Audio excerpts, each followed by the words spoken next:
এ প্রজন্মের সুপরিচিত ৩ অভিনেত্রী সাফা কবির, মুমতাহিনা টয়া ও তানজিন তিশা। অসংখ্য ফ্যান ফলোয়ার তাদের। নাটকের পরিচালক প্রযোজকদের কাছে তাদের কদরও বেশ ভালো। সম্প্রতি এক মাদক কারবারি হোয়াটসঅ্যাপ চ্যাট গ্রুপ থেকে জনপ্রিয় এই ৩ অভিনেত্রী সম্পর্কে বিস্ফোরক তথ্য পেয়েছে মাদকদ্রব্য নিয়ন্ত্রণ অধিদপ্তর।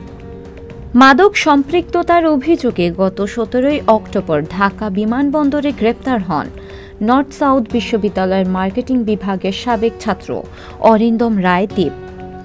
তাকে জিজ্ঞাসাবাদ করে ও তার মোবাইল ফোনের কল লিস্ট ও হোয়াটসঅ্যাপের চ্যাটিং চেক করে বেরিয়ে আসে সাফা কবির, টয়া, তানজিন তিশা ও ভারতীয় সঙ্গীত শিল্পী সুনিধি নায়েক সহ দেশের কয়েকজন নাট্যাভিনেত্রী ও মডেলের নাম। তাদের মাদক সম্পৃক্ততা ঘিরে বিশেষ অনুসন্ধান চালাচ্ছে মাদকদ্রব্য নিয়ন্ত্রণ অধিদপ্তর। ইতিমধ্যে স্বরাষ্ট্র মন্ত্রণালয়ের উচ্চ পর্যায়ে এই বিষয়ে প্রতিবেদন পাঠানো হয়েছে।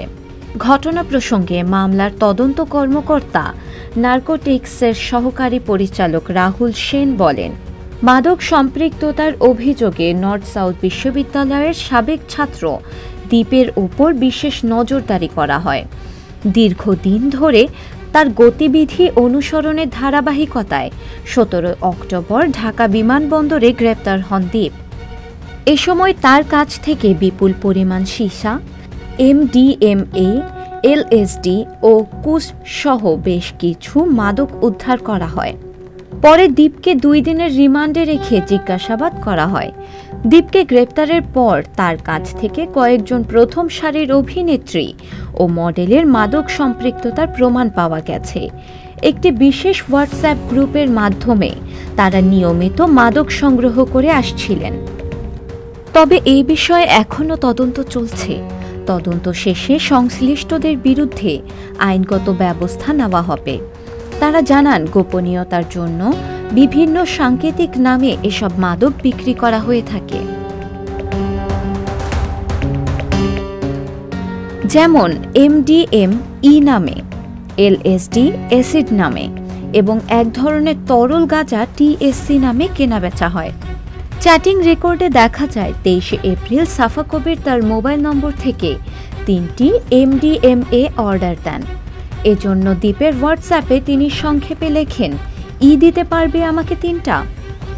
এছাড়া ৫ই সেপ্টেম্বর আরেক চ্যাটিংয়ে মাদকের অর্ডার দেন অভিনেত্রী টয়া।